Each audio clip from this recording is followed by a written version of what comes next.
Hi అండి, good evening. ఇవాళ వర్షం పడుతుంది కదండి. అమ్మ ఒకటి గుర్తు చేసింది తెప్పాళ్ళ చెక్క అని. ఇంకా నాకు వెంటనే గుర్తుకొచ్చి నేను కూడా చేయటం మొదలెట్టాను.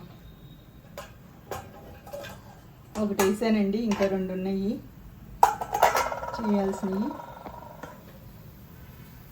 చూడండి ఎలా ఉడుకుతుందో. మేమైతే తెపాళ్ళ చెక్క అంటామండి. హైదరాబాద్లోనేమో సర్వపిండి అంటారు. కానీ ఇది చిన్న మంట మీదే వేగితే చాలా రుచిగా ఉంటుంది.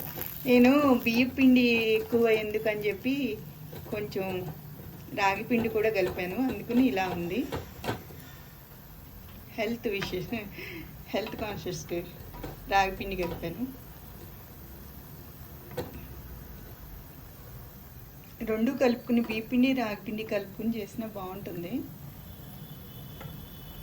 తెప్పాళ్ళే చెక్కండి.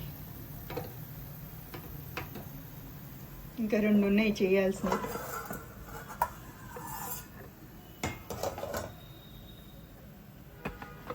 బాయ్ అండి.